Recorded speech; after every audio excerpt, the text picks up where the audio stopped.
എടാ ചിരിക്കാതെ. സത്യഭാമയുടെ പ്രേമലേഖനം അവൾക്ക് വായിക്കട്ടെ. വായിക്കൂട്ടി കൊണ്ട്. ചേട്ടന്റെ ശരീരം വിറകുകൊള്ളി പോലെയാണെന്നാണ് എല്ലാവരും പറയുന്നത്. പക്ഷേ ഞാനതിൽ ഒരു വസന്തം കാണുന്നു. എന്റെ വിറകുകൊള്ളിയിലെ വസന്തമേ, ഐ ലവ് യു. അച്ഛാ കേട്ടില്ലേ? മോനെ പുരുഷു, ഇത്രയല്ലാണ് ഞാൻ വിചാരിച്ചത്. നിനക്ക് നിന്റെ അമ്മയുടെ ബുദ്ധിയാണ്. ഇപ്പോഴെനിക്ക് മനസ്സിലായി നിനക്ക് എന്റെ ബുദ്ധിയാണ്. നമ്മുടെ ബന്ധം തകർക്കാൻ എന്റെ അച്ഛൻ ടൗണിൽ നിന്ന് റൗഡികളെ വരുത്താൻ ഏർപ്പാടാക്കിയിട്ടുണ്ട്. അയ്യോ, പുരുഷോത്തമൻ ചേട്ടന് വക വരുത്താനാണ് അച്ഛൻ അവരെ കൊണ്ടുവരുന്നത്. അതുകൊണ്ട് പുരുഷോത്തമൻ ചേട്ടൻ ആ റൗഡികളെ ഇങ്ങോട്ട് വരാൻ അനുവദിക്കരുത്. ആ കശ്മലന്മാരുടെ ഇടയിൽ നിന്നും എന്നെ രക്ഷിക്കൂലേ പുരുഷോത്തമൻ ചേട്ട എന്ന് സ്വന്തം ഭാമ. അച്ഛാ, അവന്മാരിവിടെ വന്നുകൂടാ. അവരെ നമ്മൾ തടയണം. ഭാമയെ നമുക്ക് രക്ഷിക്കണം. ഓ, അത് ഓർക്കുമ്പോ എന്റെ രോമം എഴുന്നേറ്റ് വരണച്ചാ. പിരിതെടുക്കണ രോമം പിരിതെടുക്കാനോ? വേദനിക്കില്ലേ? രോമം പിരിതെടുക്കാനില്ല, അമ്മയുടെ തല പിരിതെടുക്കാൻ. അതിനെന്റെ മന്ത്രശക്തി ഉപയോഗിച്ചു. പോരാത്തതിന് നമ്മുടെ കയ്യാലെ കൂട്ടിക്കോ.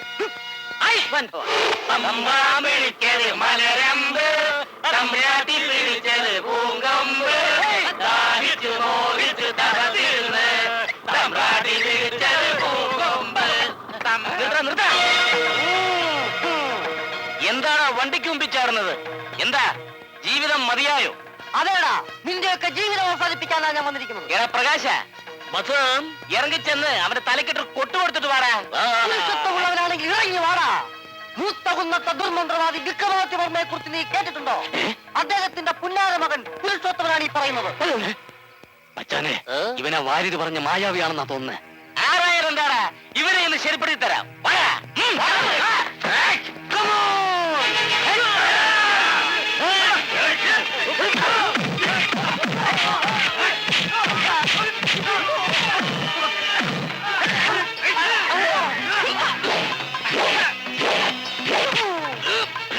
മായാവി നിന്റെ ഞാൻ കാണൂടാ.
എനിക്ക് വയ്യേ കല്യാണി. അയ്യോ എനിക്ക് വയ്യേ കല്യാണി. അയ്യോ എനിക്ക് വയ്യും.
ഈശ്വര,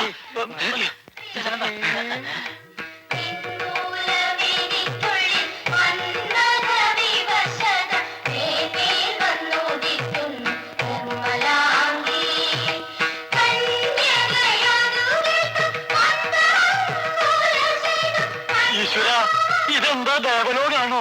അല്ലെന്നാ, ഇതാണെന്ന് തോന്നുന്നു ഭൂമിയിലെ സ്വർഗം. ഞാൻ ആലോചിക്കുന്ന അതല്ല, ആ ഗോപസ്ത്രീകളുടെ നടുവിൽ ഞാനൊരു കൃഷ്ണനായിരുന്നെങ്കിൽ. നല്ല ഐഡിയ. പക്ഷേ അന്നന് ചേരുന്നത് ഹനുമാന്റെ വേഷം. മച്ചാനെന്താ കുന്തം വിഴിഞ്ഞ കുമരേശനെ പോലെ നിൽക്കുന്നത്? കുന്തം വിഴുങ്ങി കാണും. എന്റെ ഹൃദയം ഒന്ന് പിടച്ചു. ആ തൂണിച്ചാരി നിൽക്കുന്ന സുന്ദരിയുടെ മുഖത്ത് ഒരു ദുഃഖമില്ലേ മച്ചമ്പികളെ?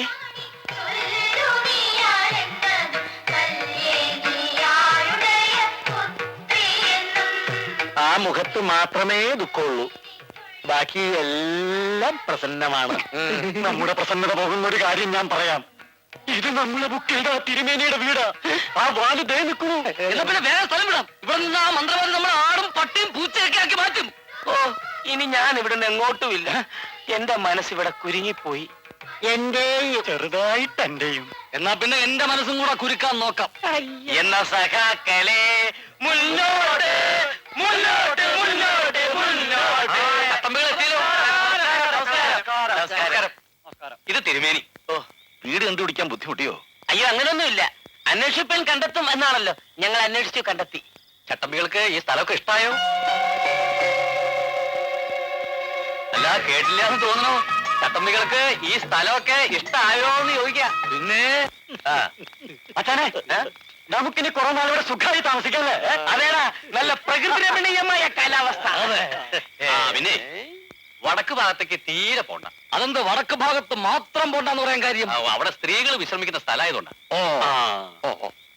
എടാ ബ്രൂസ്ലി, വടക്ക് ഭാഗത്തേക്ക് പോകുന്ന വഴി പ്രത്യേകം നോക്കി വെച്ചോ. നോക്കി വയ്ക്കാം. പിന്നെ ഈ ചട്ടമ്പികള് രാത്രിയിൽ അധികം ഇറങ്ങി നടക്കണ്ട. അതെന്താ? രാത്രിയിൽ ഇറങ്ങി നടന്നാൽ യക്ഷികളുടെയും സർപ്പങ്ങളുടെയും ഒക്കെ ഉപദ്രവമുള്ള സ്ഥലമാണേ. അപകടമൊന്നും ഉണ്ടാവണ്ടല്ലോ എന്നോർത്ത് പറഞ്ഞതാ. ഞങ്ങൾക്ക് അപകടമുണ്ടായാൽ ഇയാൾക്ക് എന്താണോ നഷ്ടം? ഞങ്ങളിവിടെ വന്നതേ സുഖവാസത്തിനായിട്ടല്ല, തിരുമേനിയുടെ മകൾക്ക് പ്രേമലേഖനം അയച്ചവരെ കണ്ടുപിടിക്കാൻ വേണ്ടിയാണ്. ഓഹോ, അതിനുവേണ്ടി എന്തപകടമുണ്ടായാലും അത് തരണം ചെയ്യാൻ ഞങ്ങൾ തയ്യാറാണ്. നമ്മളാരാ മനസ്സിലായില്ലല്ലോ?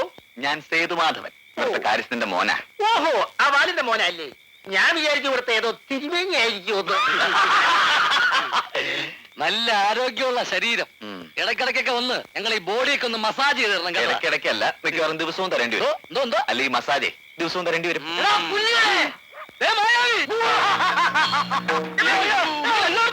നീയൊക്കെ എന്റെ കയ്യിൽ നിന്ന് രക്ഷപ്പെട്ടു എന്ന് കരുതണ്ട. നേരത്തെ നമ്മൾ ഇവനെ കാണുമ്പോ ഇത്രയും പൊക്കമുണ്ടായിരുന്നില്ലോ മച്ചാൻ. അവൻ മായാവിയല്ലേ, അവന് പൊക്കം കൂട്ടാനും കുറയ്ക്കാനും കഴിയും. എടാ വിഡ്ഢികളെ, ജീവനിൽ കൊതിയുണ്ടെങ്കിൽ നാളെ സൂര്യൻ ഉദിക്കും മുമ്പ് ഇവിടുന്ന് സ്ഥലം വിട്ടോണം. ഇല്ലെങ്കിൽ ഈ പുരുഷുവിന്റെ തനിനിറം നീയൊക്കെ അറിയും. നീ ഒലത്തും. നിന്നെ കൈയോടെ പിടിച്ച് നിന്റെ തല വെട്ടിയെടുത്ത് ഈ നാട് മുഴുവൻ പ്രദർശിപ്പിച്ചിട്ട് ഞങ്ങളോട് പോകണ തെറ്റ്. അതിനു മുമ്പ് നീയൊക്കെ ചെന്ന് നിന്റെയൊക്കെ തന്തയും തന്നെ ഒന്നുകൂടെ കണ്ടേച്ചും വാ. അങ്ങനെ ഒന്ന് ഉണ്ടെങ്കിൽ ചിലപ്പോ വീണ്ടും കാണാൻ പറ്റിയെന്ന് വരില്ല. ഈ ഉണക്കത്തലയും പറ്റി എന്ത് ചെയ്യണ കുറ്റി ചൂര്? എടാ, നിന്റെ ശരീരത്തിലുള്ള മൊത്തം മാംസത്തിന്റെ 10 ഇരട്ടി ഞങ്ങൾ ഒരു ദിവസം തിന്നൂടാ. മാംസം തിന്ന് തടി വളരും, ബുദ്ധി വളരില്ലടാ പട്ടി. ബുദ്ധി അധികം പറഞ്ഞിട്ടാണ് നീ കൊടക്കമ്പി പോലെ ആയിപ്പോയത്. അത് സാരമില്ലടാ നായേ. അമ്പലം ചെറുതാണെങ്കിലും പ്രതിഷ്ഠ വലുതാടാ. അയ്യടാ, ഒരു പ്രതിഷ്ഠ. ചട്ടമ്പികളെ, ഈ തറവാട് എനിക്കും കൂടെ അവകാശപ്പെട്ടതാണ്. എനിക്ക് ഇഷ്ടമുള്ള സമയത്ത് ഞാൻ ഇവിടെ വരും. എന്നെ തടഞ്ഞാൽ എന്ത് സംഭവിക്കുമെന്ന് നമുക്ക് അപ്പ കാണാം. അത് നമുക്ക് കാണാം. കാണാം.